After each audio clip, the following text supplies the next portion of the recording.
Assalamualaikum warahmatullahi wabarakatuh. Kembali lagi dengan saya Selvi Sentia, dosen pengampu mata kuliah Tata Kelola Persuratan dan Kearsipan Pemerintahan. Nah, teman-teman, pada kesempatan kali ini kita akan membahas tentang penggolongan dan pengorganisasian arsip. Baik teman-teman, simak videonya untuk lebih jelasnya. Nah, teman-teman, mari kita bahas secara bersama penggolongan arsip menurut fungsinya. Nah, penggolongan arsip menurut fungsinya itu ada dua. Yang pertama itu ada arsip dinamis dan yang kedua itu ada arsip statis.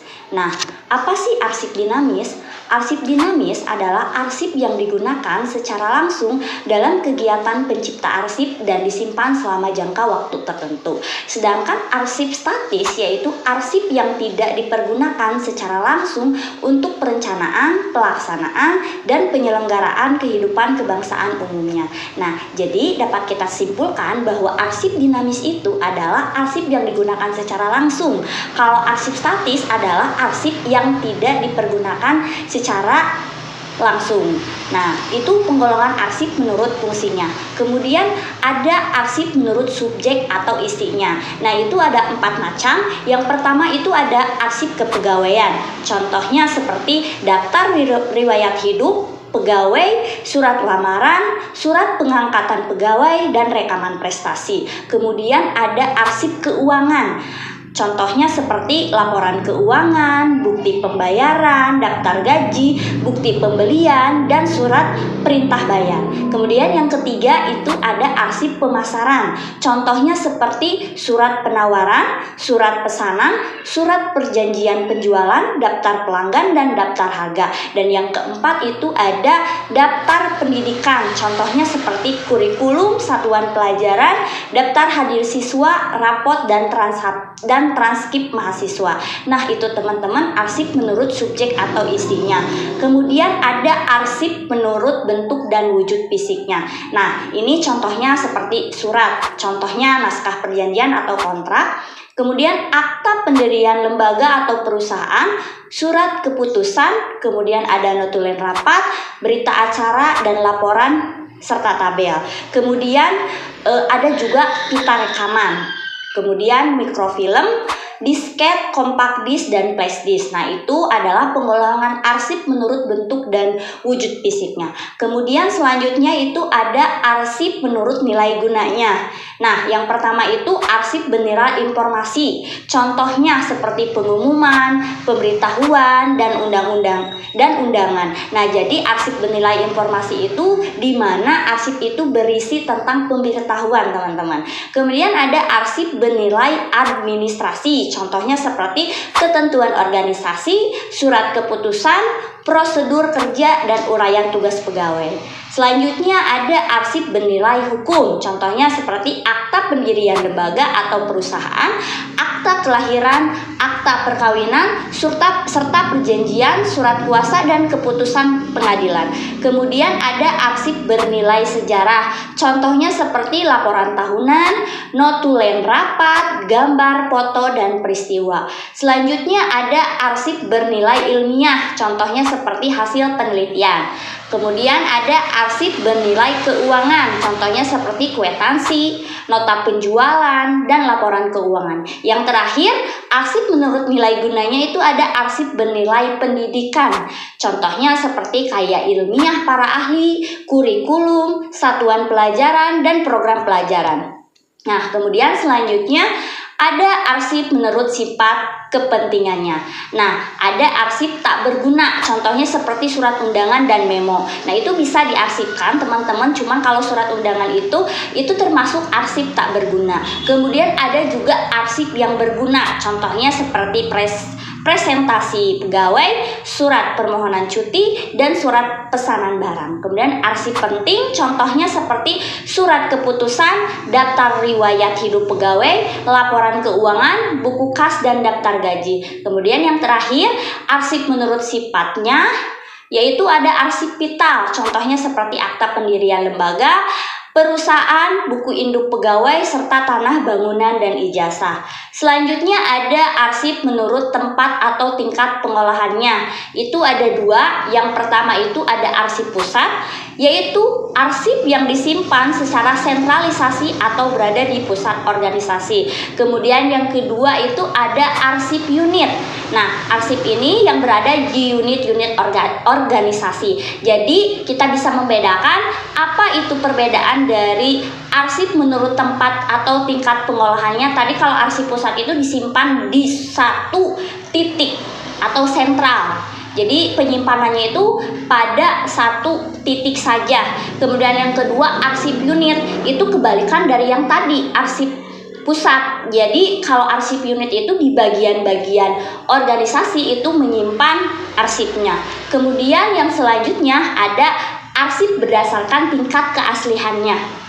Itu ada 3 teman-teman. Yang pertama itu ada arsip asli, kemudian ada arsip tembusan, dan arsip salinan. Nah, apa sih yang dimaksud dengan arsip asli? Nah, arsip asli itu yaitu dokumen yang langsung terkena hentakan mesin ketik, cetakan printer, tanda tangan, dan legalisasi asli atau dokumen utama. Jadi, teman-teman, arsip asli ini adalah langsung ditulis, langsung ditanda tangan, dan ini termasuk dokumen utama gitu. Kemudian yang kedua itu ada arsip tembusan, yaitu dokumen kedua atau ketiga dan seterusnya, yang dimana proses pembuatannya bersama dokumen asli namun ditunjukkan pada pihak selain penerima dokumen asli. Kemudian yang terakhir, yang ketiga itu ada arsip salinan. Nah, arsip salinan itu yaitu dokumen yang proses pembuatannya tidak bersama dengan dokumen asli namun memiliki kesesuaian dengan dokumen asli. Artinya dari dokumen asli itu biasanya dibikin salinan atau dibuatkan fotokopinya. Nah, itu adalah arsip berdasarkan tingkat keasliannya. Kemudian arsip menurut kekuatan hukum atau legalitas dalam hukum. Nah, ini pembagiannya ada 2, teman-teman. Yang pertama itu ada arsip autentik. Nah, arsip ini yaitu yang di atasnya terdapat tanda tangan asli dengan tinta sebagai tanda keabsahan dari sisi arsip bersangkutan. Nah, jadi arsip autentik ini adalah arsip yang dibubuhkan tanda tangan langsung atau menggunakan tanda tangan asli dengan tinta. Kemudian yang kedua ada arsip tidak autentik, yaitu arsip yang di atasnya tidak ada tanda tangan asli dengan tinta. Nah, jadi kebalikan ya. Kalau tadi arsip autentik itu adalah adalah cirinya yaitu tanda tangan menggunakan tinta. Kalau arsip tidak autentik itu tidak menggunakan tanda tangan tinta. Nah, itu teman-teman penggolongan dari arsip. Nah, kemudian kita lanjut ke pengorganisasian arsip. Nah, perorganisasian arsip yang pertama itu ada sentralisasi. Nah, sentralisasi ini biasanya di kantor pemerintahan ataupun swasta pasti mempunyai satu unit kerja yang khusus menangani penerimaan surat, mau itu surat masuk ataupun pengiriman surat keluar. Kemudian bermacam-macam nama yang diberikan oleh unit-unit kerja tersebut, tetapi biasanya sering disebut dengan tata usaha. Nah, jadi di dalam pengelolaan secara sentralisasi ini di kantor pemerintah ataupun swasta itu memiliki satu unit pengolah untuk surat masuk, baik untuk surat keluar, atau sering kita sebut dengan bagian tata usaha. Nah, sehubungan dengan masalah kearsipan, maka sentralisasi berarti menyimpan arsip yang dipusatkan oleh satu unit kerja khusus yang sering disebut dengan sentral arsip. Nah, teman-teman, jadi sentralisasi ini yang sudah dijelaskan barusan bahwa unit pengelolanya itu ada di satu unit, artinya tersentral. Dan biasanya di instansi pemerintahan itu nama pengelolanya itu disebut dengan tata usaha. Kemudian yang kedua itu ada desentralisasi. Nah, bila mana tadi yang sentralisasi itu terpusat, yaitu ada satu pengelola tata usaha. Kalau desentralisasi itu kebalikannya. Jadi bila mana suatu kantor menganut sistem penyimpanan arsip secara desentralisasi, ini berarti bahwa semua unit kerja mengelola arsip di unit kerja masing-masing. Nah, di sini semua kegiatan arsip dimulai dari pencatatan, kemudian penyimpanan, pengawasan, pemindahan, dan pemusnahan oleh unit kerja masing-masing dan di tempat unit kerja masing-masing. Jadi, dalam pengelolaan arsip secara desentralisasi itu unit-unit kerja masing-masing itu mengelola arsipnya secara sendiri-sendiri. Baik contohnya dalam pembuatan surat, mau itu penerimaan surat masuk ataupun surat keluar itu dikelola oleh masing-masing unit gitu. Kemudian tadi dalam penerimaan mulai dari pencatatan, penyimpanan itu dilakukan oleh masing-masing unit. Jadi kebalikan dengan tadi yang sentralisasi, kalau sentralisasi mulai dari pengelolaan, mulai dari penerimaan, penyimpanan, bahkan pengawasan itu dilakukan oleh satu unit tersentral. Kalau desentralisasi itu masing-masing unit melakukan kegiatan pengelolaan arsip. Nah, itu teman-teman ya. Jadi harus bisa membedakan pengelolaan arsip yang sentralisasi terpusat atau satu unit disebut dengan tata usaha, kemudian desentralisasi itu di masing-masing unit. Selanjutnya yaitu yang ketiga, pengelolaan arsip selanjutnya adalah campuran.